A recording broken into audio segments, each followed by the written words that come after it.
The opinions and views expressed in Political Talk belong to its commentators and are not those of Nexstar Broadcasting Incorporated, this station, or their affiliates or employees.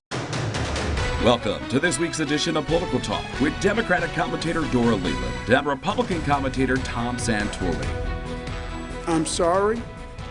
New York's governor says he feels bad that he made women uncomfortable, but he is not stepping down in the wake of sexual harassment allegations, even though many Republicans and even Democrats calling for him to resign. And it looks like it's a very bipartisan move for him to resign right away. Can he overcome this political crisis? I really thought yesterday as I watched the governor, he disappointed me. He said, I never knew at the time that I was making anyone uncomfortable. I mean, I don't know how today anybody, just know. And then he said he had taken the sexual harassment training recently. I guess I just don't know how he drew that conclusion that he didn't realize he was making people uncomfortable. The other mistake I thought he made was he really never apologizes for anything. He says, it's an Italian thing almost. That's what I do. I kiss men and I kiss women.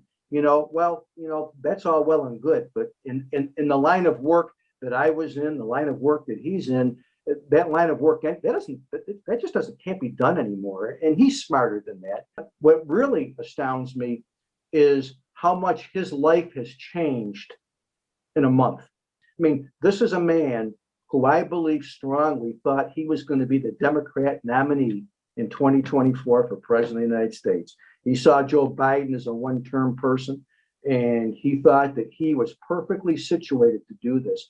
But I can't imagine his political future being very damaged right now. That really has changed his entire life over all of this. This is going to be hard to recover from.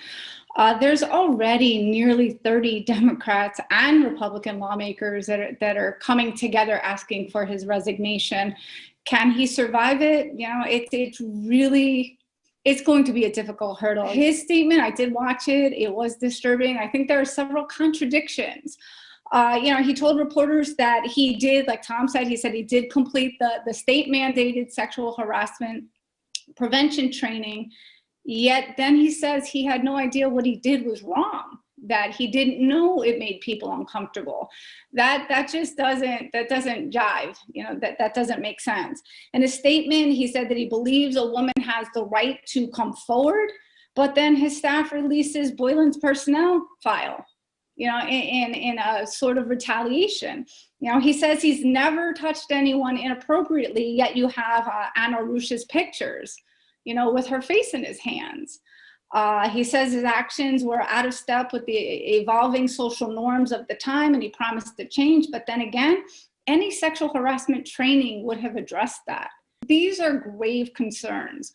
On the one hand, his apologies seemed emotional and forthright, yet none of it coincided with his actions. That will do it for this week's edition of Political Talk. For the very latest edition of Political Talk, simply log on to our website, mytwintiers.com. We'll be right back.